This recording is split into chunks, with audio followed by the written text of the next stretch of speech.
Allez, go! RLS69RC, mesdames et messieurs, je vous remercie d'être présentes et présents une fois de plus et je vous souhaite la bienvenue sur ma chaîne YouTube. Aujourd'hui, une petite découverte pour ma part. Je devrais le tourner, mais je sais pas si ça se verra. En réalité, je l'ai pris de cette couleur-là. Traxxas Slash 4x4 1/16e.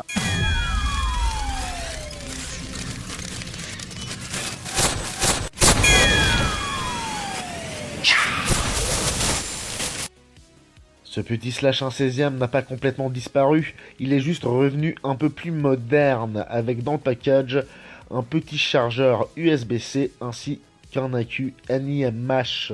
Moi, le NiMH, ça me gonfle. Déjà qu'on est sur du charbon au niveau de la motorisation. Pour l'instant, je vais me contenter de cet accu qui est en fait une LiPo de 2200 mAh. C'est du 2S LiPo. Et je pense qu'on aura déjà un peu plus de boost de cette manière-là. Je suis très content que ce petit Slash 1/16e soit revenu sur le marché dans cette configuration-là.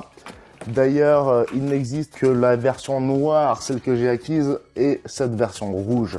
Vous imaginez bien, me connaissant, pour ceux qui me connaissent, que je n'aurais pas pris le rouge. Voilà ce qui sort de la box, messieurs, dames. C'est vraiment choupinet. Le Slash, pour ceux qui ne savent pas, c'est vraiment une des 3 ou 4 mascottes, dirais-je, de chez Traxxas. Bien, les clips par-dessus la petite chemise en plastique. Voilà. Voilà. Magnifique. Avec les jantes rouges, par contre. On va tout de suite enlever tous ces petits autocollants, ces stickers qui servent à rien. Messieurs, dames, voici, voilà. Nous avons un moteur Titan 12 tours, 550. C'est connu chez Traxxas, mais bon, c'est pas forcément ce qu'il y a de plus performant. Ils ont scotché l'antenne à l'horizontale sur le moteur. Vous le déscotchez et vous enfoncez la paille dans sa base qui se trouve juste ici au coin du moteur. Voilà ce que ça donne, messieurs, dames, à l'ancienne. Sincèrement, c'est pas génial, un bout de scotch. Et voilà comment j'ai scotché ça à l'avant et au milieu ici sur le cache. Allez, même pas la peine d'essayer la NiMH. Voilà la LiPo 2200 mAh. C'est tout choupinet. Sur les côtés, hop, vous avez 2 clips ici. Par contre, là, du côté gauche, il y a une seconde trappe. Je vais juste vérifier ce que c'est. Les instructions. Alors, J'imagine qu'ils ont prévu la possibilité d'embarquer un accu de réserve. En même temps, ça permet d'avoir une bonne répartition du poids au niveau du châssis. Sinon, je ne saurais pas pour quelle raison. De toute façon, une connexion en série ne serait pas possible. le sachet ici avec le manuel. Je vais rapidement vous montrer à quoi ressemble le chargeur USB-C. Je le découvre avec vous. Voilà, ici présent, à quoi cela ressemble. Accu USB. Je ne vois pas de câble USB. Moi, j'avais acheté le câble Super Power Plus qui vient de sortir, chargeur ultra rapide USB-C. Et je vous en parle dans quelques minutes. Bon, allez, une radio toute simple, 2 voix, TQ. Allez, c'est parti. On enclenche, c'est vert. Et vous avez l'ESC ici avec un microscopique bouton bleu qui est le start. Vous appuyez dessus une fois, vous laissez binder et ça marche. Ça va, petit cerveau assez rapide. Ouh là là là là. Je pense que ça va bien arracher là. Petit sachet avec pas mal de clips en réserve. Ça y est, encore 5 secondes et c'est clippé. Voilà.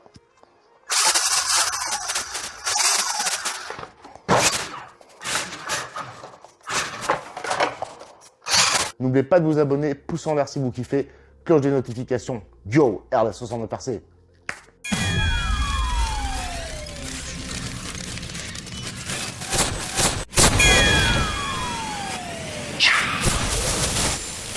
Je l'ai très rapidement transformé, installé des roues plus larges.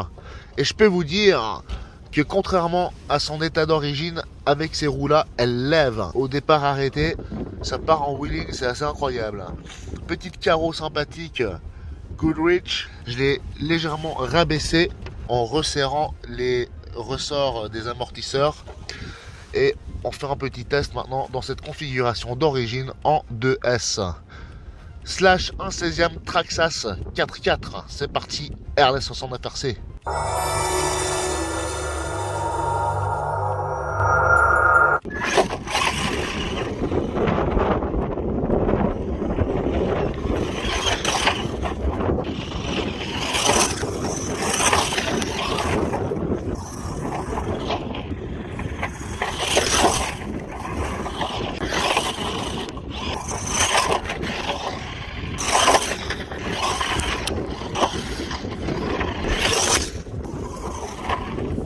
On voit que les roues crochent bien au sol, même sur les graviers. La voiture tient relativement bien la route et plutôt que de partir en drift, eh bien, elle aurait tendance à partir en tonneau. On va faire un petit bout de route pour voir la différence. À ce stade, et même bien avant, malgré le type de véhicule, c'est-à-dire tout terrain, j'avais en tête l'idée d'en faire un petit bolide de course, raison pour laquelle je lui ai très vite monté les roues avec les pneus slick. À mon sens, dans sa config d'origine, le véhicule n'est pas très intéressant. En tout terrain, j'ai déjà tout ce qu'il faut. Le défi Brushless 3S me semblait plus cool sur bitume. Au niveau de sa stabilité, son accroche sur la route, c'est assez incroyable. Pour une petite voiture comme ça, c'est vraiment impressionnant en live en tout cas. Et c'est évidemment un pneu qui est fait pour l'asphalte. Mais on s'amuse vraiment très bien également dans les graviers. Et vous voyez, ces roues, elles crochent tellement bien qu'en fait, vous n'arriverez pas à drifter réellement. Elles se retournent immédiatement, vous l'avez vu vous-même. Bien, messieurs, dames, on a une petite modification de prévu pour cette belle bagnole. C'est parti, on revient dans le studio. RLS69 RC. Nous voilà de retour au studio, messieurs, dames. Après s'être réchauffé un peu les oreilles, car avec ce froid, elles en tombaient presque. Bien, ces roues déjà bien sales, mais vraiment géniales, et vous procurant beaucoup d'amusement, sont des protoformes, donc de chez Proline RC, et il s'agit de la référence 10-139-17. Voilà donc pour du 1/16e. Cette carrosserie a déjà subi pas mal de tonneaux. C'est très dommage parce qu'en fait, c'est une carrosserie spéciale. Je ne sais plus si c'était une carrosserie commandée par un client et finalement il a annulé sa commande. En tout cas, c'est une chance pour moi. En plus, j'ai eu une chance incroyable car on avait également ces roues-là qui vont avec. C'est le parfait ensemble. Une très belle configuration. La configuration magnifique pour la route selon moi. Bien que ça aussi, c'est vraiment très beau. Vous voyez la différence de largeur, c'est quand même assez impressionnant. Il y a un bon 5 mm de ce côté-là. En plus, la façon dont est faite cette gomme, il y a une accroche de malade. Alors ça peut représenter un avantage au démarrage lors d'une course, mais si l'on tient compte du poids de ces roues et qu'on fait un comparo avec les Goodrich, pas sûr qu'on franchisse la ligne d'arrivée plus vite. Je fais d'ailleurs une petite parenthèse avec cette carrosserie d'origine et ces roues. Le rendu est absolument magnifique également. Mais je vous montre rapidement à quoi ça ressemble avec ça. Allez. Magnifique. Alors évidemment, c'est des tailles basses. Donc forcément, ça fait un peu moins massif sous le passage de roues. Mais posé au sol, c'est un petit peu moins choquant. Et en plus, je l'avais rabaissé un tout petit peu. Et d'ailleurs, pour faire le truc de façon optimale, et c'est ce à quoi je voulais en venir, messieurs, dames, on va le muscler davantage avec un Velineon VXL 3M ESC Waterproof pour ce genre de petit bolide. Donc c'est vraiment ce qui est suggéré par Traxxas pour ce Slash 1/16e avec le petit moteur qui va bien, le Velineon 380 brushless. Voilà messieurs dames, comme c'est beau. Ça, c'est très facile. Vous dévissez les deux éléments d'origine et vous revissez ces deux-là simplement en lieu et place. Référence 3371, 3371 pour le moteur et 3375, ce magnifique petit régulateur. Bien, on va pouvoir opérer grâce à cette jolie petite trousse d'outils Traxxas, très pratique. Et sachez que c'est une trousse qui vous permet de monter, démonter, modifier tous les véhicules Traxxas. Tout ce qui s'appelle Traxxas peut être démonté et remonté grâce à cette trousse Fatout. Bon, on a un peu de tout. On a du plat, du cruciforme. Au milieu de la trousse, il y a même une clé à fourche ultra plate. On a de la laine. Là, typiquement, on a du tubulaire pour les écrous des jantes. Et bien sûr, la poignée. Allez, on passe au chargeur. Ce petit boîtier noir n'est autre que le chargeur USB-C livré désormais avec cette nouvelle phase du Slash 1/16e. Voilà donc une petite touche de modernité. Vous l'utiliserez dans la voiture ou vous pouvez également le brancher sur votre ordinateur. Pas très puissant, la charge se fait donc très lentement. Vous avez toutefois la possibilité d'acheter le câble de charge et l'adaptateur que vous voyez juste ici, plus puissant, 100 watts. Donc l'adaptateur et le câble s'achètent séparément. Et donc vous branchez ce boîtier dessus et je peux vous dire que la charge booste. Pour l'adaptateur, ce sera le numéro 2912 et le 2916 pour ce câble qui l'accompagne. J'ai acheté des LiPo 2200 mAh, beaucoup plus efficaces. Un peu plus fragile, bien entendu, à l'entretien. 30% de charge au stockage, comme toute LiPo, n'oubliez pas. Et ne la videz jamais à fond. Normalement, il y a une sécurité qui fait que lorsque vous atteignez les 10%, eh bien, le moteur s'arrête et vous ne roulez plus. Donc ça ne se recharge ni avec ça, ni avec ça. C'est idéalement un chargeur de ce type qu'il vous faudra. C'est très simple, vous n'avez qu'à brancher. Il détecte tout immédiatement, que ce soit du NiMH ou de la LiPo, et vous confirmez ici le début du chargement en maintenant le bouton enfoncé durant 2 secondes. Il n'y a rien de plus simple. Ici, nous avons d'ailleurs un modèle live. Ça veut dire que vous avez un système Bluetooth intégré qui vous permet de contrôler la charge à distance depuis votre smartphone. Ici, nous avons le modèle Live Dual, donc double prise. Il coûte 189 francs en Suisse et vous avez le simple à 119. Allez, dernière petite session, cette fois dans la neige, juste avant la transformation.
Bah dis donc, elle a pris cher, hein. Oh, oh, oh, oh, oh. Bon là je crois qu'il n'y a pas moyen là. Ah là là là là. Ouais. Ouh. Bon bah bonne nuit. Hein. Bien. Alors le petit ESC.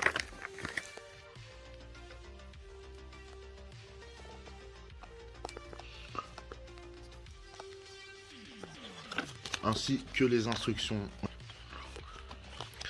On a une micro-planche d'autocollant qui sert à rien fondamentalement.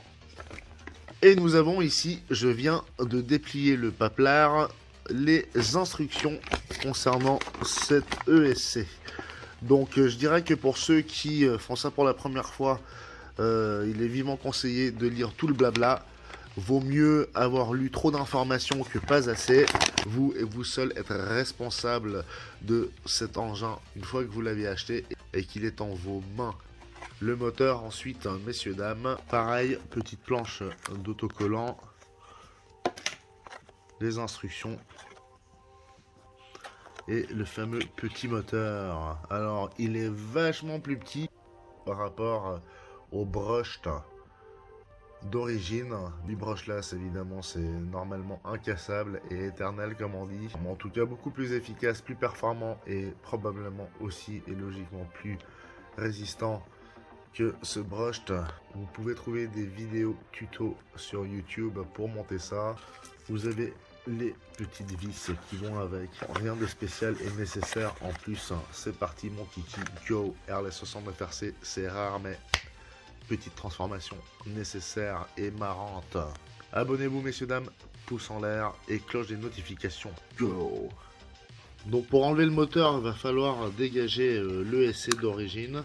On ouvre le clapet de la queue, on tire comme ceci visiblement. Là j'ai déjà dévissé à ce niveau là toutes les petites vis qu'il faut pour libérer le moteur. Donc là ça bouge et ce régulateur, hop, voilà. Donc il faut libérer un peu le moteur pour donner du jus au câble. On va mettre ce nouveau moteur sur cette partie. 2 ou 3 petites vis pour enlever ce cache. Le moteur 3S brushless vissé sur son support à l'aide de ces deux vis qui étaient dessus d'origine et le pignon qu'on a replacé. Il va falloir l'ajuster pour permettre ce travail de transmission proprement sans que cela soit trop serré ni trop souple. Parmi les attaches de ce support moteur, vous avez ici un petit axe qui est vissé depuis l'extérieur, ici en bas. Premier point de repère sur lequel vous allez enfiler votre moteur. Donc vous enfilez et ici en basculant, hop, il y a le pignon qui va se mettre en contact avec la transmise et voilà, vous tournez un petit peu et hop, clac, ça s'emboîte. Cette pièce et cette pièce sont faites pour être achetées et montées plug and play. Vous refermez et vous regardez donc qu'il n'y ait pas trop de tension. Vous essayez de faire rouler la voiture et vous entendez bien qu'il n'y a pas un bruit malsain particulier.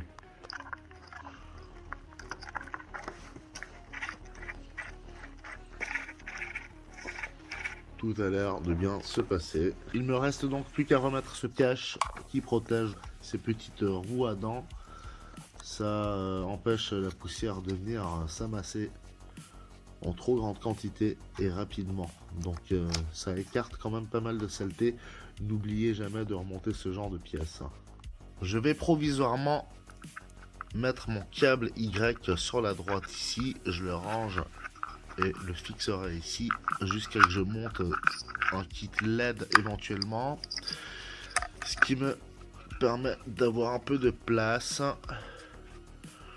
et de remettre donc l'ESC en place tel que je l'avais enlevé, mais le nouveau bien entendu. Le connecteur de la lipo vers l'arrière et j'enfile. D'ailleurs il y a des détrompeurs pour vous indiquer quand il est bien en place et on vient aussi d'entendre un clic qui confirme que tout est bien en place et la petite trappe de l'accu vient également sécuriser le tout. On enclenche la radio et on branche cette petite bouse. On allume. et la lumière est verte, c'est que vous êtes bon. Il y a ensuite les différents modes. Vous avez le mode sport, le mode standard et le mode d'entraînement. Tout cela est expliqué dans le manuel, n'hésitez pas à le consulter.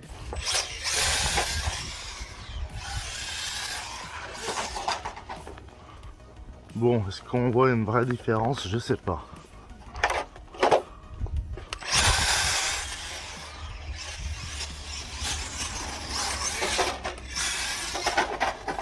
Ouais, c'est quand même assez violent.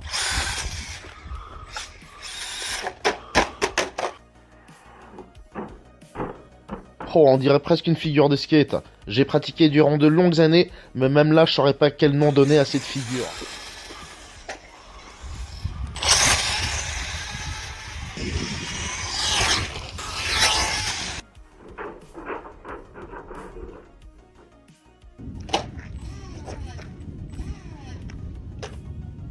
Eh bien, la pignonnerie n'aura pas duré longtemps, mais ce n'est pas bien grave, c'est à cela que servent les ajustements. Allez, on retourne à l'atelier. Bon, bah visiblement, le pignon s'est barré. Je crois que c'est les tonneaux qu'il aime pas trop. On va voir ça. Bon, ça y est, c'était bien le pignon qui était pas suffisamment serré.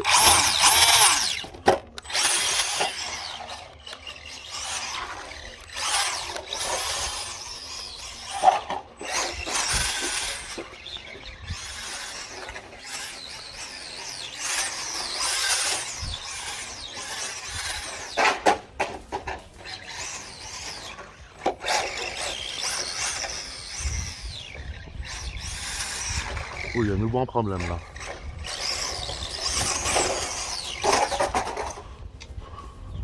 Ce sifflement me semblait effectivement bizarre. Oh, il y a un problème là.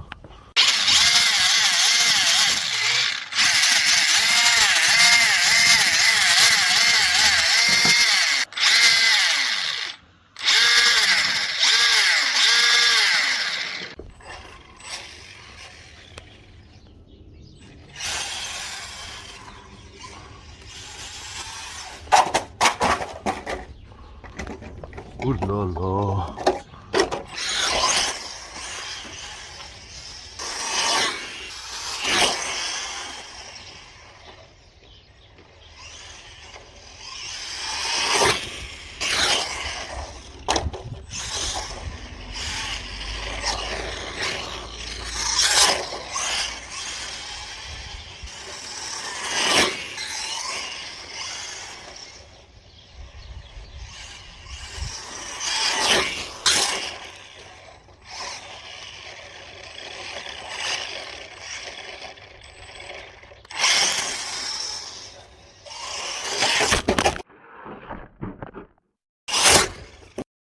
Bien, mesdames et messieurs, de retour à l'atelier, bien au chaud. D'ailleurs, en parlant de chaud, le moteur, lui, surprenamment, se contente d'être tiède, malgré tous ses efforts fournis durant de longues minutes. Bon, faut dire aussi qu'à l'extérieur, il fait froid, cela y aura donc contribué, et c'est tant mieux. Premier run, premier test donc avec ce nouveau système électronique brushless VXL Made in Traxxas. En 4 roues motrices, franchement, accroche de fou, et tout ça en NIMH. Désolé pour le run pourri, je découvre avec vous à l'instant, post-installation, on trouvera des pistes si possible. Ok go, petit test de la Slash 1/16e, nouvelle version, avec un petit combo 3S, avec l'hypo 1400. Allez, départ arrêté. On voit déjà qu'il y a tellement de puissance qu'elle ne tient pas droit. Je vais essayer d'atteindre doucement la vitesse maximale et d'accélérer après. Voilà, et encore, elle part en couille. Hein.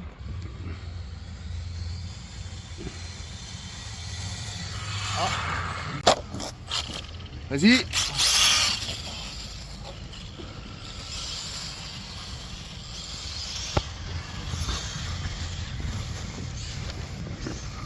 Vas-y. Ouh, oh, oh, oh, oh.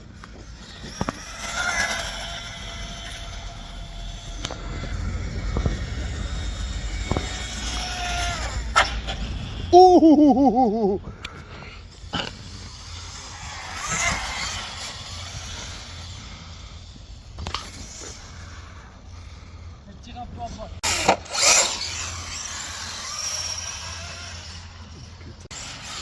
Cette taillade, hein. Puis c'est des pneus qui tiennent bien la route, donc t'arrives quasiment pas à drifter avec.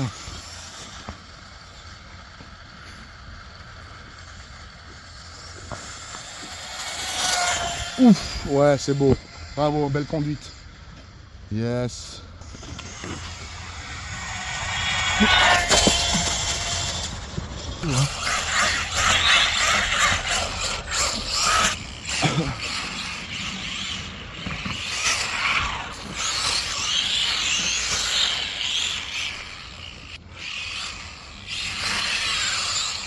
T'as mis combien comme batterie? 1403S. Attention, attention. Mais j'en ai deux, une de chaque côté.